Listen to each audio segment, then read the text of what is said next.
Welcome, everyone. My name is Aaron Pomerantz, and I'm the Associate Director in Segment Marketing for Infectious Disease and Applied Markets at Oxford Nanopore Technologies.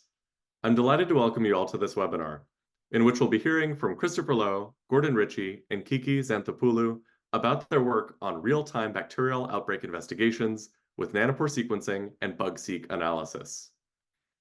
After the talks, we'll be taking part in a live Q&A session, so please add your questions to the Q&A box, which you'll find at the bottom of your screen.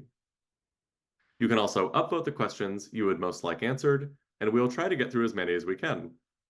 This webinar is being recorded and will be made available on demand after the broadcast.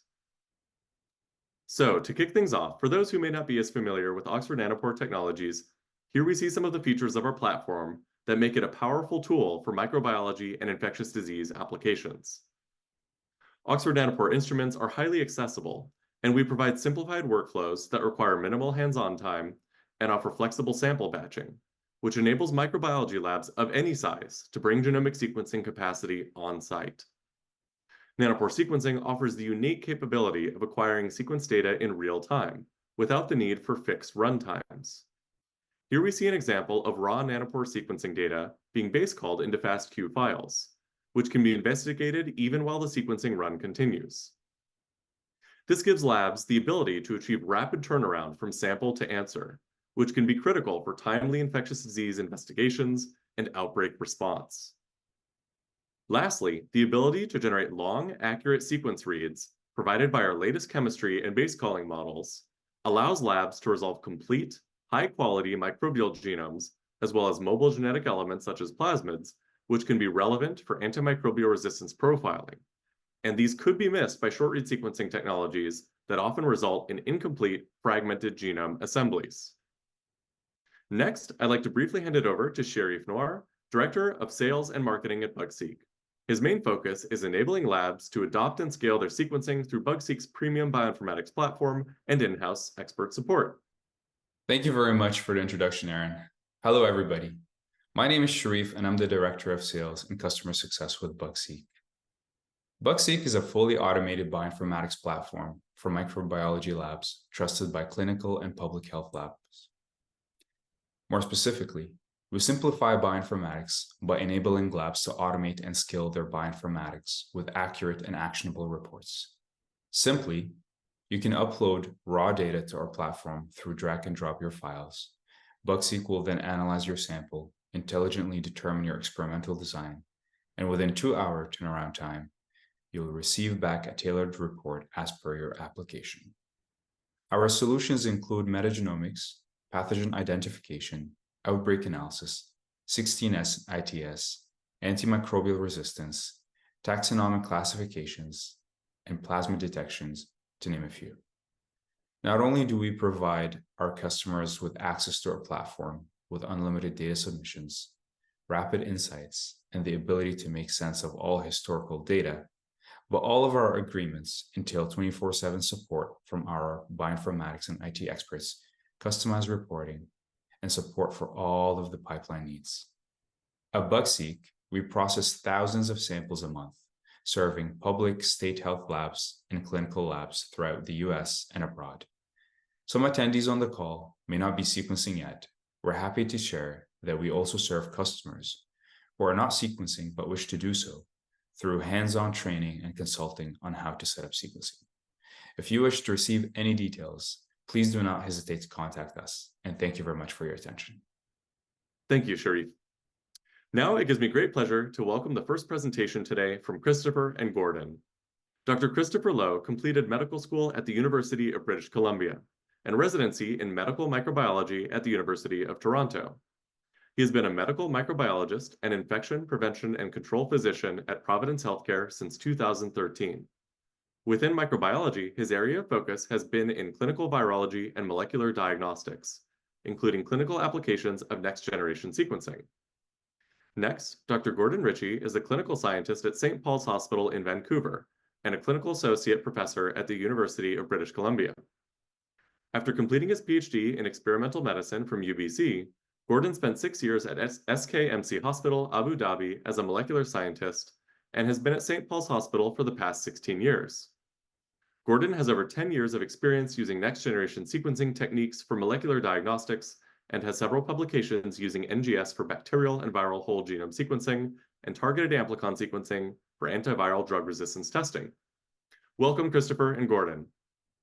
Thank you so much for the introductions, and we'd like to thank Oxford Nanopore Technologies and BugSeq for the opportunity to share our experiences from the microbiology perspective in investigating a community cluster of Shigella sonnei within our region.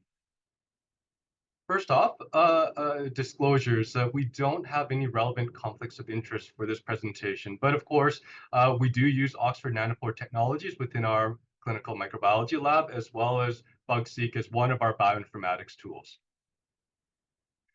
The objectives for the next 20 minutes are to try to highlight some of the recent changes in epidemiology of drug-resistant Shigella, and then in our context, how we incorporate next-generation sequencing in response to transmission of multi-drug resistant Shigella sonnei within our patient population. And finally, some of our learning points are what sequencing may have contributed to the management of these cases.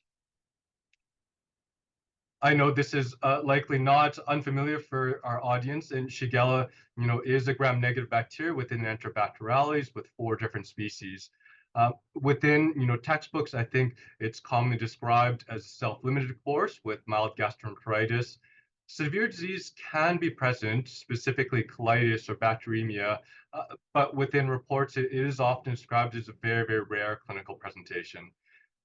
From our public health perspective, infection prevention and control, the concern really is about the low infectious dose, both concern about transmission within community settings and within the hospitals itself. The additional concern over the last 10 years is the rise of multi-drug resistance, not unlike other bacteria or viruses or fungi within antimicrobial resistance. This is a report from the CDC in the Antimicrobial Resistant Threats Report from 2019, really highlighting the increase in resistance or decreased susceptibilities. So from 2009 to 2017, you can see the rise in Cipro resistance to 10% of isolates within the United States and 24% decreased susceptibility to zithromycin by 2017. It did alert a threat enough to include drug-resistant Shigella within its serious threats. And the similar organisms within this category also include drug-resistant Candida, multi-drug-resistant Pseudomonas, and even drug-resistant tuberculosis. So it is seen as a significant threat, particularly with the resistance pattern limiting the oral options for our patients that need treatment. Since this report, there have been a number of outbreak reports that have described the increased prevalence of multi, and in this case, in the UK, extensively drug-resistant Shigella sonnei. So from 2020 to 2022, the investigators noticed the emergence of extremely drug-resistant Shigella sonnei, primarily mediated by plasmid-encoded CTX-M27.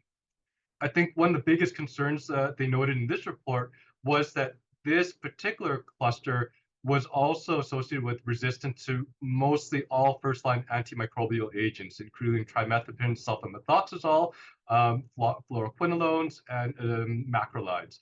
So highly concerning, and it was a dramatic change from 2020, where there really wasn't that XDR strain, to 2021-22, where that became the predominant strain. So from the microbiology perspective, there is a dramatic shift. But also within epidemiology, there is a change in risk factors, or at least those associated with shigellosis. Prior to 2021, it was primarily within transmission networks of people with HIV. In 2021-22, likely in correspondence with increase in PrEP, the cases were primarily associated with HIV-negative patients within the MSM population.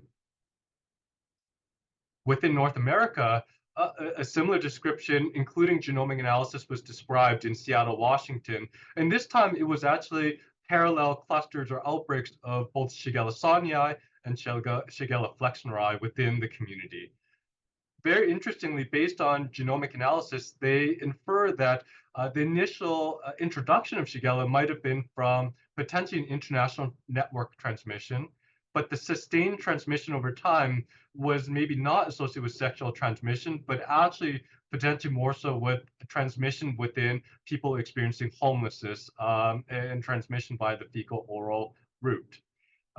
There was, of course, multi-drug resistance in both the Shigella flexneri and Shigella sonii. And, concerning from our perspective, again, 19% of isolates in the variety of these clusters were resistant to ceftriaxone. Around the same time as the Seattle outbreak, we noticed within our hospital in Vancouver, BC, a dramatic increase in cases of Shigella sonii from stools. So primarily a high number of cases associated with patients presenting with gastroenteritis. This is very unusual for our patient population. As you can see, from 2010 to 2021, mostly sporadic cases of Shigella sonii over time. But in the end of 2021 to 2022, you could see that significant increase. And what really alerted us was the number of cases presenting with bacteremia.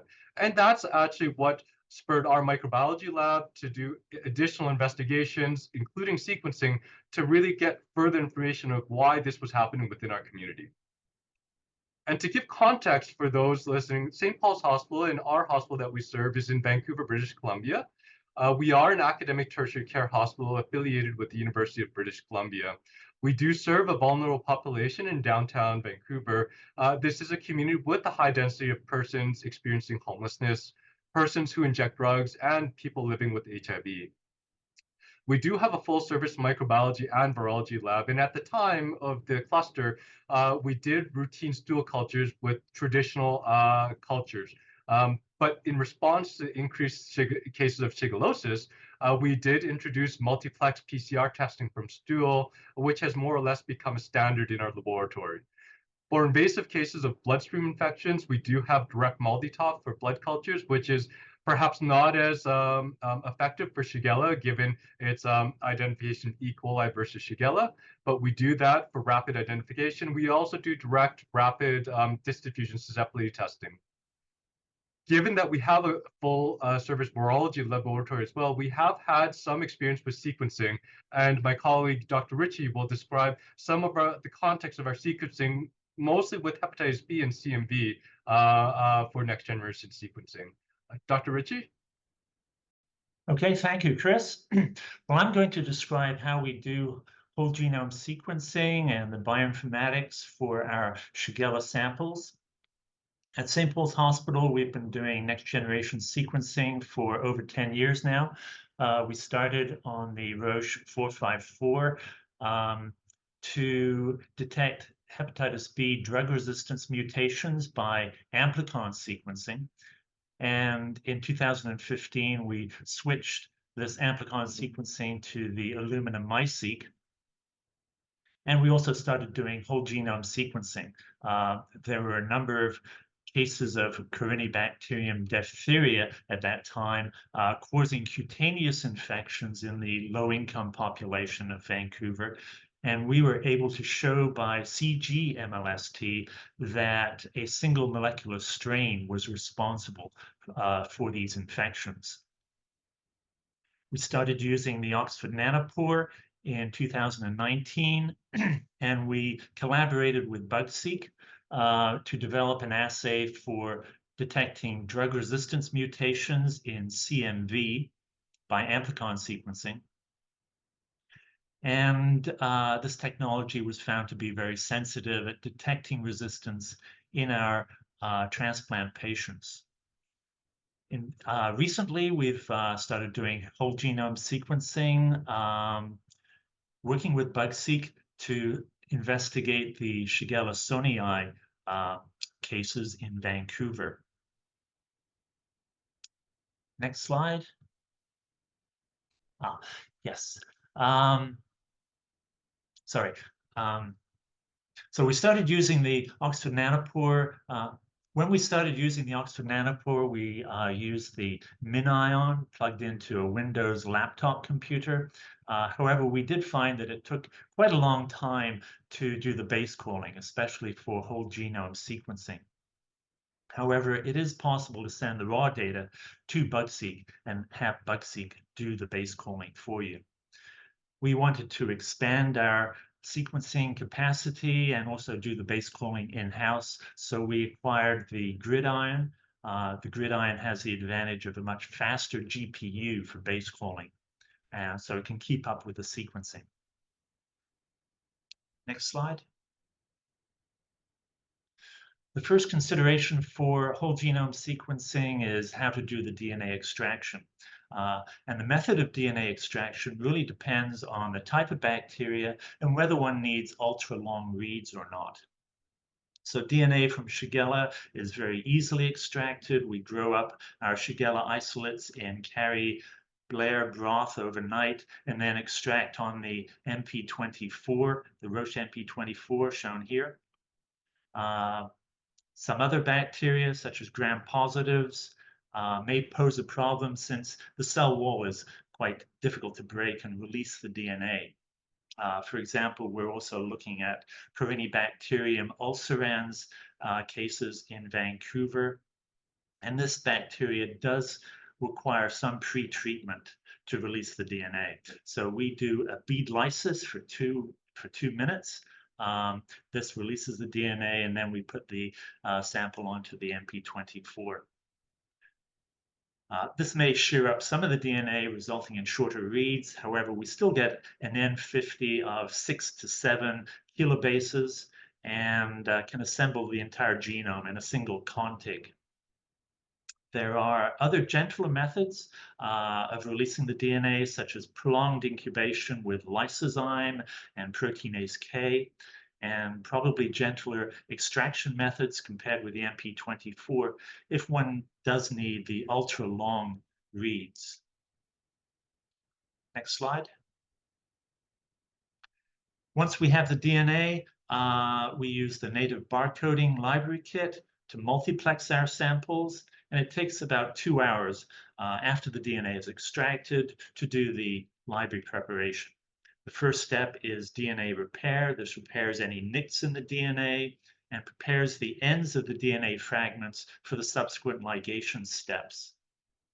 There are 2 ligations, one to ligate on the barcodes to identify the samples, and then to ligate on the motor protein. This binds to the nanopore, unwinds the DNA, and threads a single-stranded DNA through the pore for sequencing. And then we use the R10.4.1 flow cells and run the sequencing with the super accuracy base rolling model. Next slide. Testing time, it takes about 3 to 4 hours for a single Shigella sonii sample to be sequenced. However, we normally batch the samples, run 12 Shigella samples at once, and then it takes about 3 to 4 days to get enough sequence coverage. However, one of the advantages of Oxford Nanopore is how rapidly one can process samples. For example, for our hepatitis B drug resistance amplicon sequencing, we get all the reads necessary in about 5 minutes per amplicon, giving 8 to 10,000 reads. We found that using the super accuracy base calling model with the R10.4 flow cells, the average Q score is greater than Q20, which is quite good. Then the decision for how long to run the sequencer depends on how much coverage one needs. And it's been shown in this paper by in Nature Methods that in order to get near finished bacterial genomes using the R10.4 flow cells, one needs at least 40x coverage. That means for a 5 million base pair genome like the Shigella sonii genome, you need over 200 million base pairs of sequence. The next important decision is how to do the the bioinformatic analysis. And there are a number of options here. For example, one can develop pipelines using Nextflow and programs that are available on GitHub. However, this does require a lot of bioinformatic knowledge, Linux and Python coding experience, and the ability to update those pipelines and troubleshoot when necessary. Galaxy is also an option for experienced users. That's a web-based platform. We have found BugSeq has a comprehensive analysis pipeline, not only for our whole genome sequencing applications, but also for our amplicon sequencing as well. And the advantage here is that no bioinformatic programming knowledge is required. Updates, pipeline improvements, and troubleshooting are all handled by BugSeq. Next slide. So we send our FASTQ files from the GridION to BugSeq. The BugSeq pipeline first filters the reads to remove the short and low quality reads. It assembles the reads by using Metafly, producing contigs in the FASTA format, which are available to the user. Antimicrobial resistance analysis is done by RESTfinder, plasmid analysis by using the MOB suite. MLST strain typing is done, and outbreak analysis is performed using RefMLST. And then BugSeq produces two reports, the QC report for quality control and the BugSeq sample report. Among other things, the QC report will graph the average Q score along the length of the DNA fragments for each one of the samples being processed. And then the BugSeq report. Next slide. The BugSeq report is shown here. The general statistics gives some assembly information. In this case, the sample was identified as Shigella sonii and was assembled into 5.5 million base pairs of contigs, including the bacterial genome, which was assembled into a single contig of 4.8 million base pairs, and also a number of plasmids. So the plasmids that were found in the sample are tabulated, along with the resistance markers that may be found in those plasmids. Other information is the replicon type, the nearest NCBI accession number, and the coverage of those plasmids. Next slide. The next page of the BugSeq report shows the genotypic markers predicting antimicrobial resistance. For each antimicrobial agent, the AMR is predicted, whether it's present or not detected, and the AMR gene that is responsible for the resistance is listed.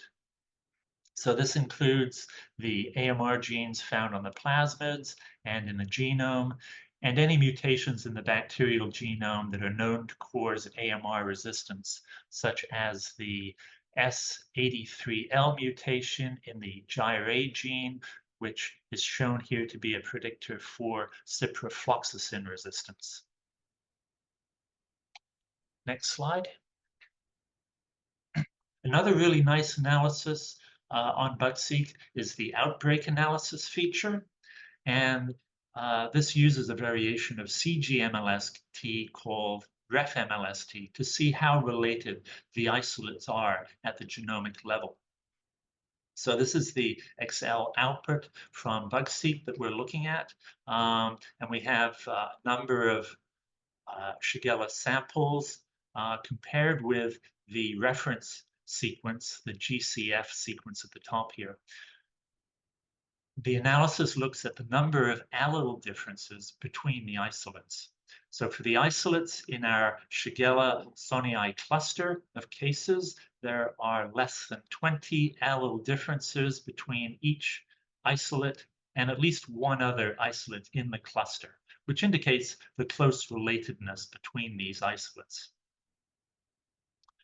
The one isolate shown at the bottom, 2317, has about 100 allele differences, indicating that this is more distantly related and represents a different Shigella strain.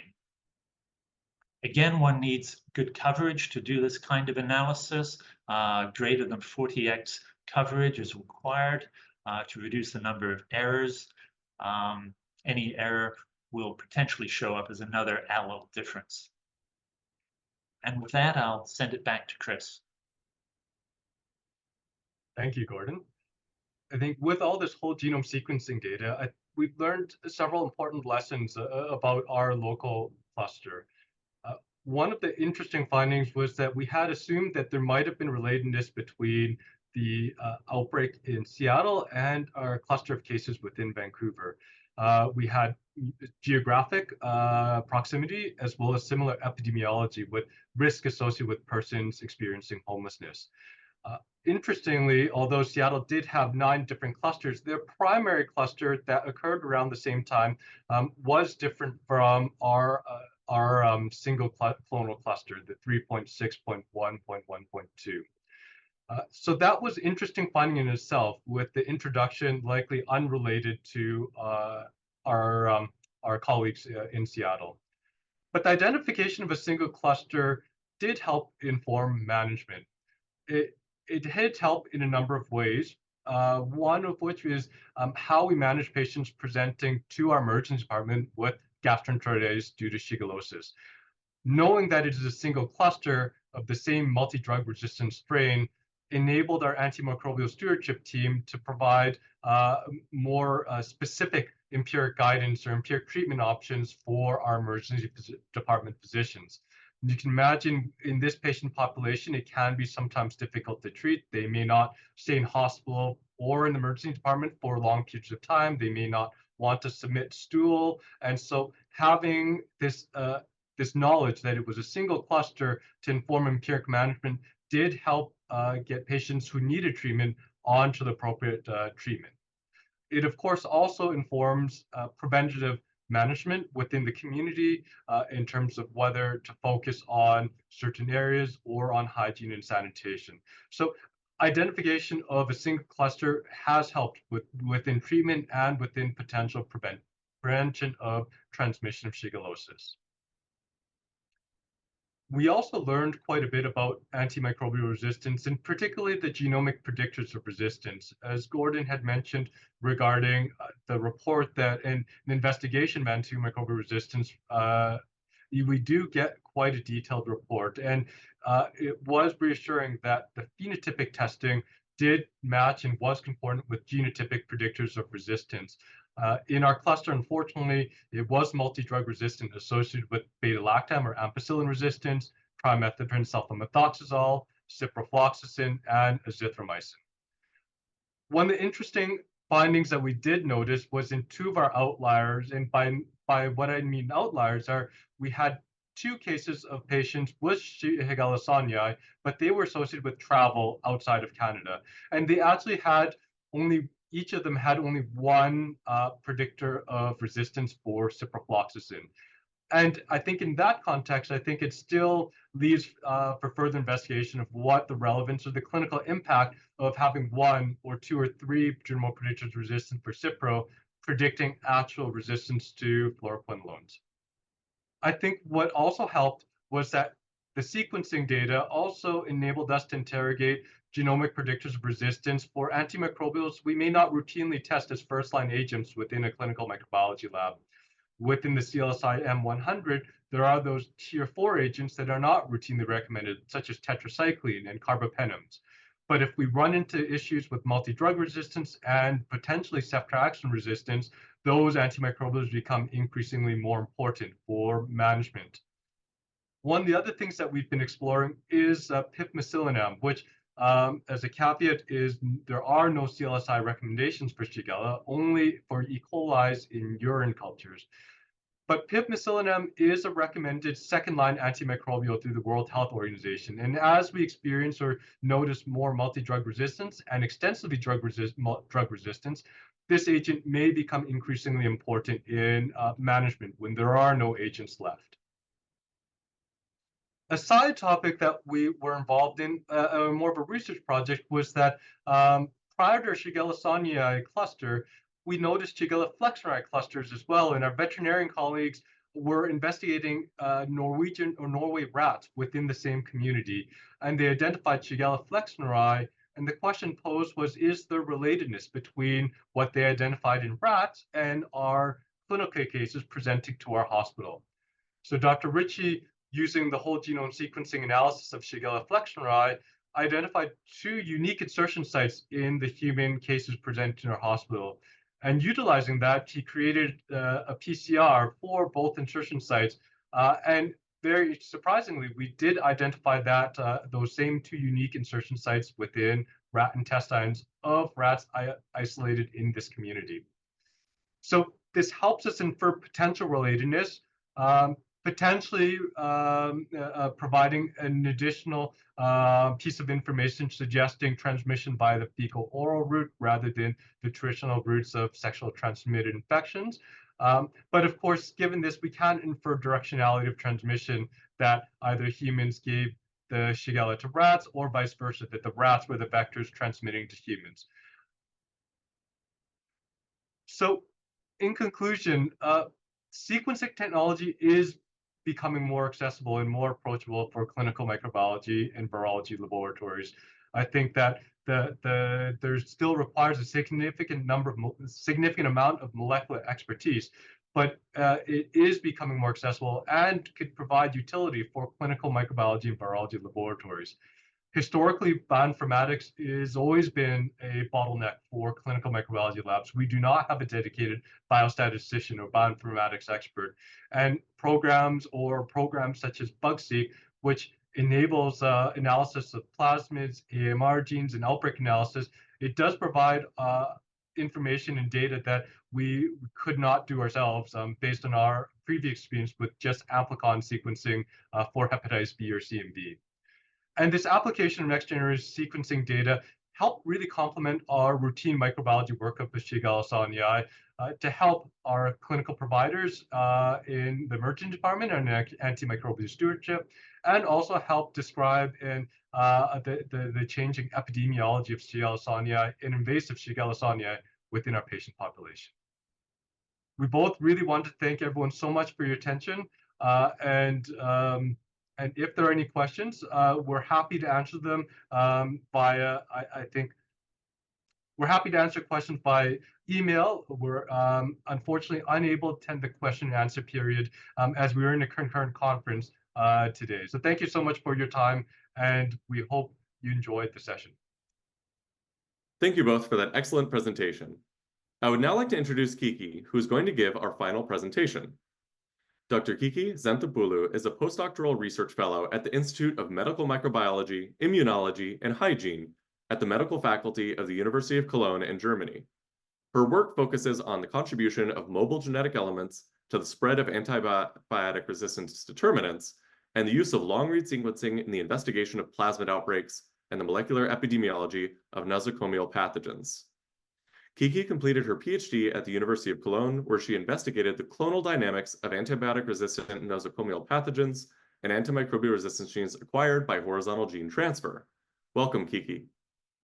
Hello, I would like to start by saying how grateful I am to BugSeq and Oxford Nanopore for giving me the opportunity to talk about how we use long-read sequencing to track plasmid transmission using the example of NDM5 positive Escherichia coli clinical isolates.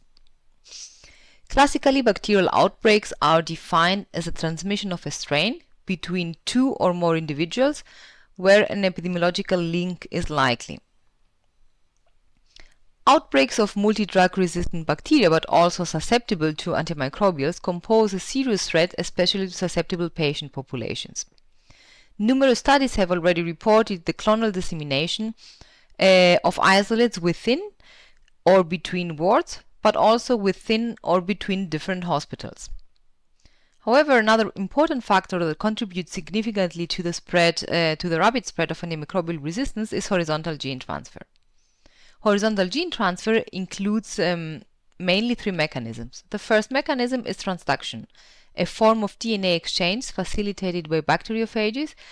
These are independently replicated bacterial viruses which package DNA fragments from a host, and inject this into a new host. The second mechanism is transformation. This is the active acquisition of extracellular DNA and its incorporation into the host cell. Sorry for the delay in the animation. The third mechanism is finally the conjugation. This is the only mode of horizontal gene transfer that requires cell-to-cell contact for the exchange of genetic material. During conjugation, one bacterium serves as donor and another bacterium acts as a recipient, while DNA transfer is mediated by plasmids and integrative conjugative elements. But apart from the different types of horizontal gene transfer used by bacteria, it is also of great importance to understand the key agents catalyzing the DNA mobilizations. These are the mobile genetic elements, or also called mobilome. So horizontal mobile genetic elements include the bacteriophages, which I mentioned before, but also plasmids. So plasmids are extrachromosomal double-stranded DNA molecules replicating autonomously, and transposons, known also as jumping genes, which can be encoded on a plasmid and jump into another plasmid or to the chromosome and vice versa. But more types of mobile genetic elements occurs, like gene cassettes, for example, which may move between different vehicles by a circular intermediate. In general, mobile genetic elements are considered the major factor driving the spread of antimicrobial resistant genes in bacteria. But this is not the only case. So mobile genetic elements can also be or have been associated with the spread of other genes such as virulence genes.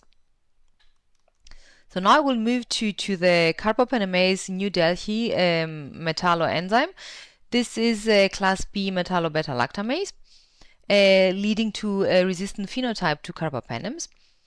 The NDM is largely present in Enterobacterales, but it can, but also in non-fermenters such as Acinetobacter baumannii.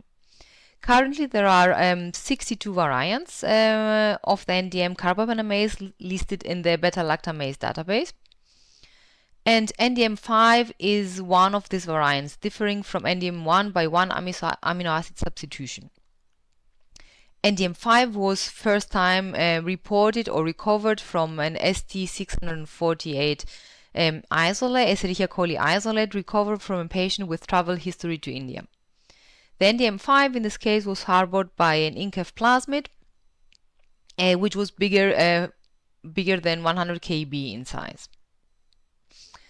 The European Center for Disease Prevention and Control has recently reported on the rapid cross-border emergence of NDM5 producing Escherichia coli isolates in 15 European countries from 2012 to 2022.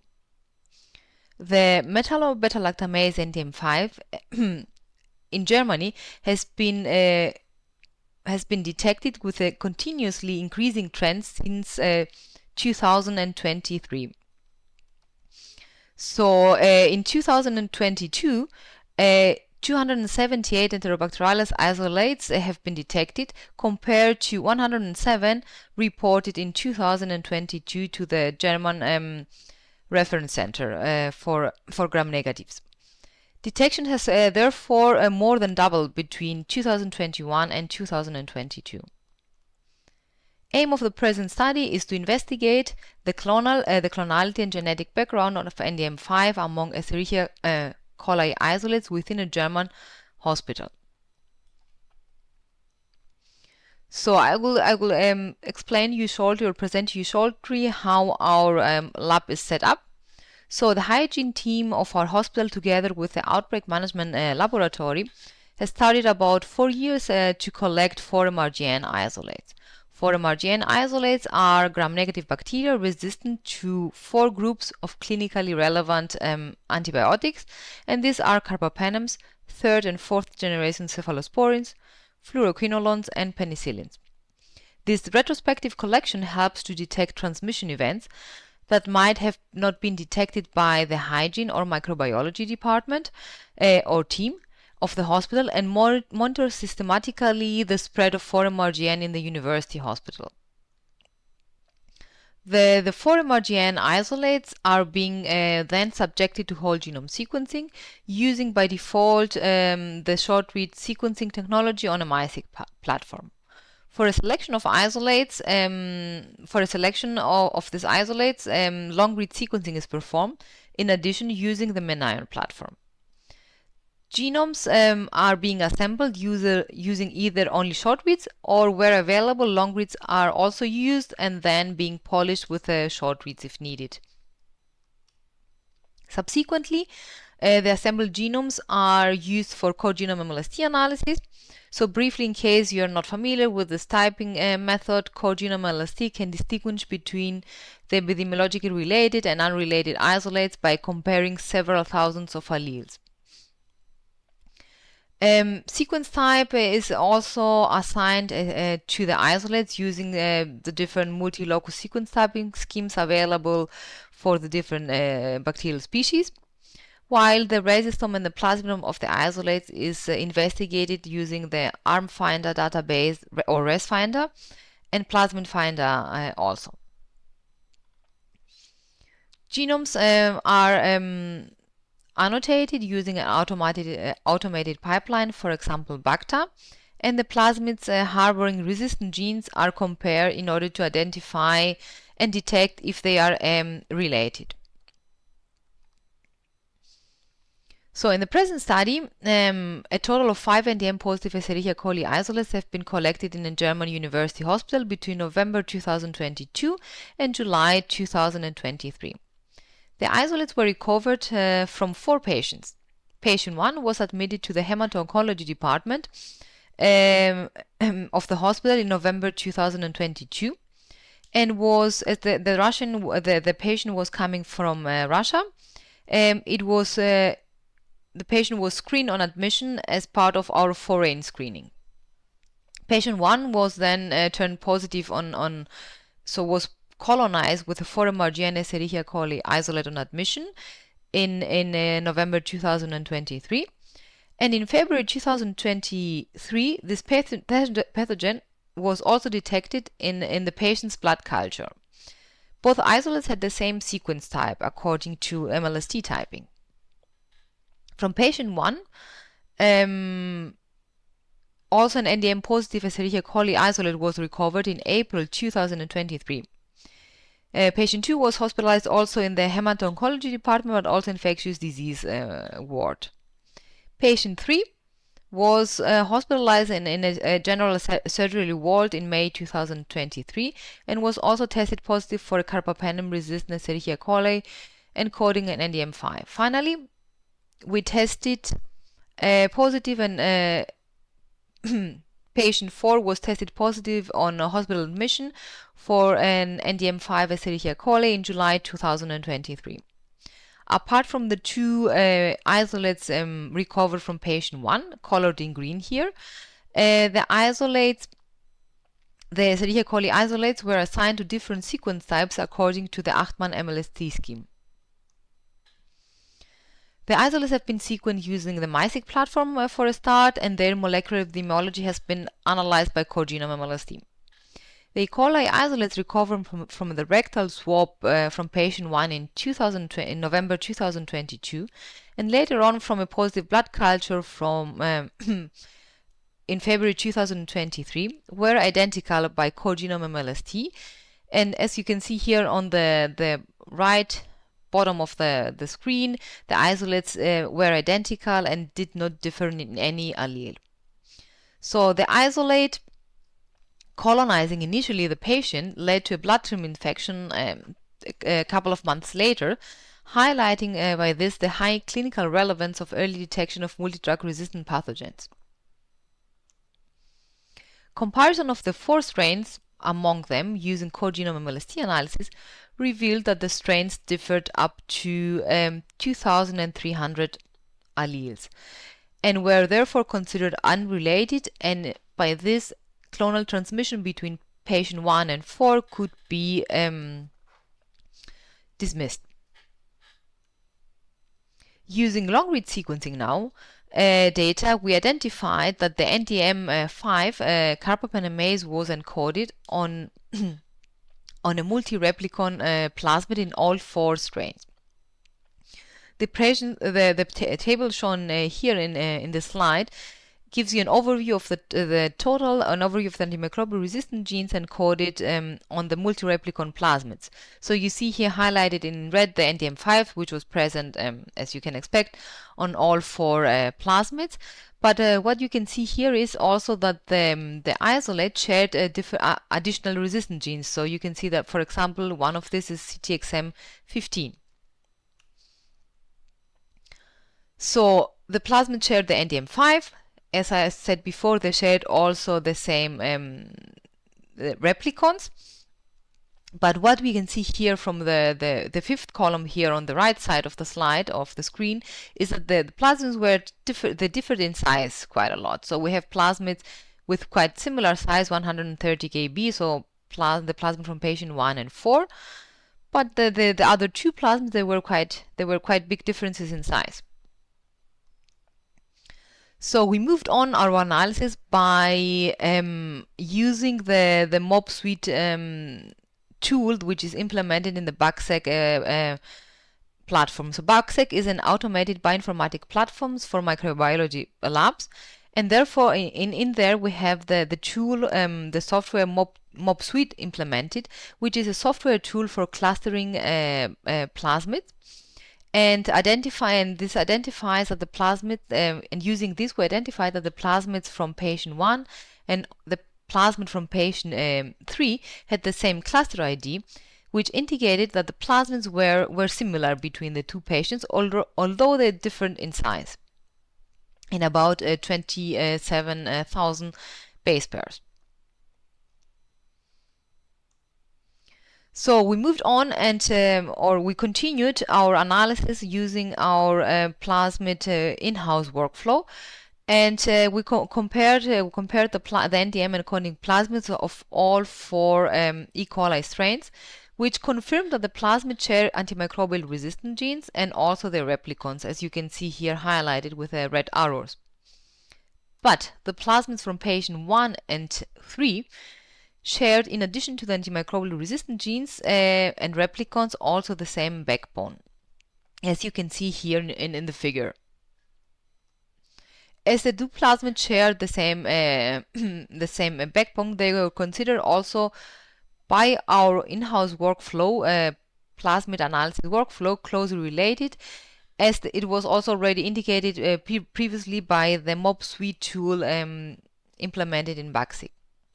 However, the plasmids were still kind of different. So they shared the same backbones, but they were still different. And as you can see here, highlighted in the figure, the NDM5 encoding plasmid from patient 1, which is here colored in green, harbored a large set or a large group number of genes, transgenes, which are genes involved in conjugation. So one could assume that this plasmid is possibly able to perform conjugation or to mobilize itself from one cell into another.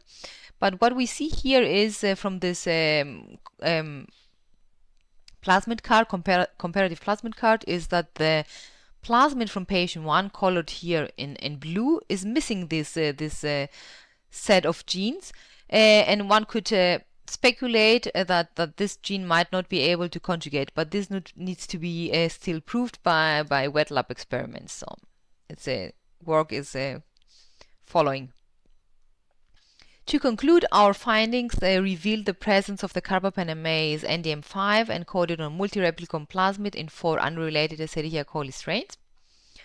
Furthermore, we identified using the BugSeq platform and our in-house workflow that the NDM5 encoding plasmids formed a cluster.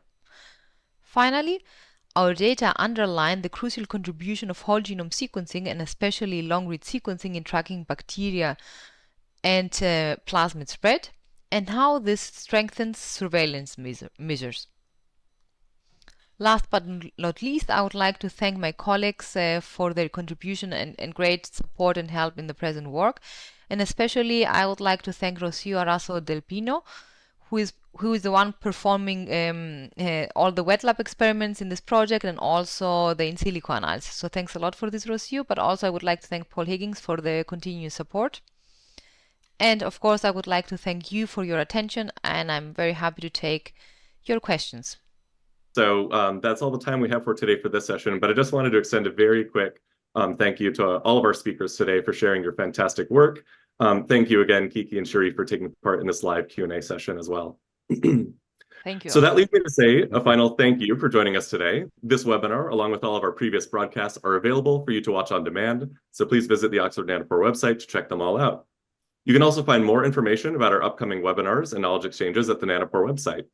And you can learn more about infectious disease and nanopore-only microbial isolate sequencing by following the link or the QR code on the screen. If you have any questions about your projects or getting started with nanopore sequencing, please contact support@nanoporetech.com. And for BugSeq questions, you can reach out at bugseq.com/resources/support. We'd really appreciate your feedback on this webinar, so please head below to the polls tab, which is next to the Q&A tab, where you will find a quick survey on how you found today's broadcast. This will remain open once the webinar ends. So thank you all very much, and please enjoy the rest of your day.